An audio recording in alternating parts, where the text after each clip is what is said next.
दोस्तों, लोकसभा चुनाव में शून्य पर सिमटी मायावती ने उपचुनाव की अग्नि परीक्षा से गुजरने की तैयारी कर ली है।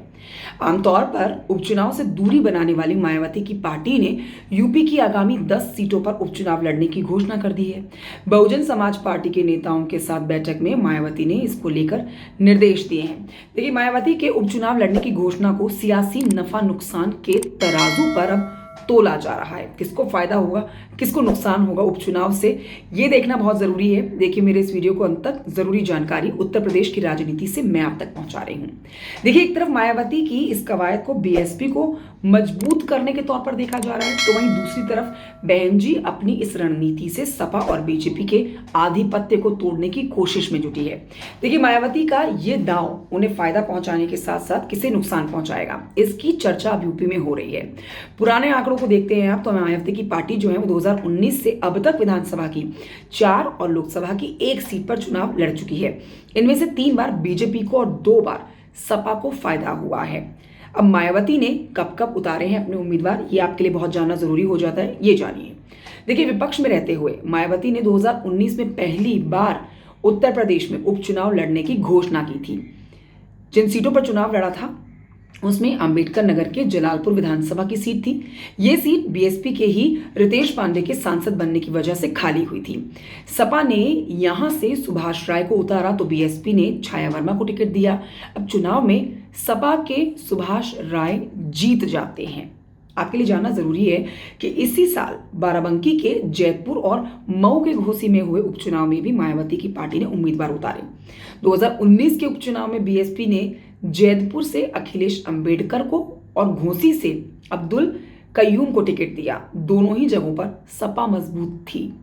2020 में उन्नाव के बांगरमऊ विधानसभा सीट पर भी उपचुनाव में मायावती की पार्टी ने उम्मीदवार उतारे थे। बांगरमऊ सीट पर कुलदीप सेंगर की विधायकी जाने की वजह से यहां पर चुनाव कराए जा रहे थे। देखिए, बीएसपी ने इस सीट पर हमेशा से ही महेश प्रसाद को उम्मीदवार बनाया। कांग्रेस की तरफ से आरती वाजपेयी और सपा की तरफ से सुरेश पाल उम्मीदवार थे और बीजेपी की तरफ से श्रीकांत कटियार मैदान में थे। यानी कि सारी पार्टियों ने इस सीट से अपने उम्मीदवारों को उतारा। 4 प्रमुख पार्टियां, चारों ही पार्टियों ने यहां पर अपने जो उम्मीदवार उतारे उससे वोट बट गए और सीधा फायदा बीजेपी को हो गया। बीजेपी ये चुनाव आसानी से जीत गई। 2022 में मायावती ने आजमगढ़ लोकसभा सीट से भी उपचुनाव लड़ा था, यहां पर अपने उम्मीदवार को उतारा था। यह सीट अखिलेश यादव के इस्तीफे की वजह से खाली हुई थी। सपा ने आजमगढ़ से अखिलेश के चचेरे भाई धर्मेंद्र यादव, तो बीजेपी ने यहां से दिनेश लाल यादव को उम्मीदवार बनाया था।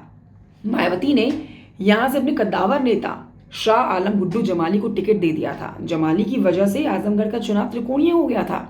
बहुत ही दिलचस्प रहा था उस समय का ये चुनाव।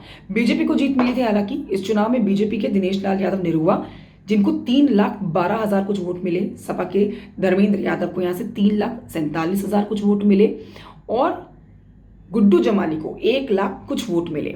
यानी कि सीधे तौर पर यहां से बीजेपी जीत जाती है।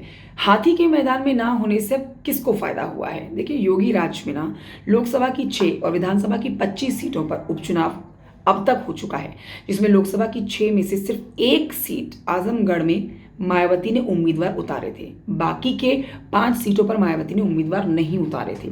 इसमें गोरखपुर, फूलपुर और कैराना, जहां पर 2018, और रामपुर, जहां मैनपुरी, जहां 2022 में चुनाव हुए थे उपचुनाव। मायावती के उम्मीदवार नहीं उतारने का फायदा 4 सीटों पर मायावती को और 1 सीट पर बीजेपी को हुआ था। अब आप ये जान लीजिए दोस्तों, इस बार जो मायावती ने यहाँ से उम्मीदवार उतारे हैं, देखना बहुत जरूरी हो जाता है कि आखिरकार इसका फायदा बीजेपी को होता है, समाजवादी पार्टी को होता है, कांग्रेस को होता है, या खुद मायावती को होता है। कमेंट करके बताइएगा जानकारी कैसी लगी आपको। Thank you so much for watching. Channel को आप लाइक कर सकते हैं, सब्सक्राइब कर सकते हैं, वीडियो को भी आप लाइक कर सकते हैं। Keep watching. जय हिंद।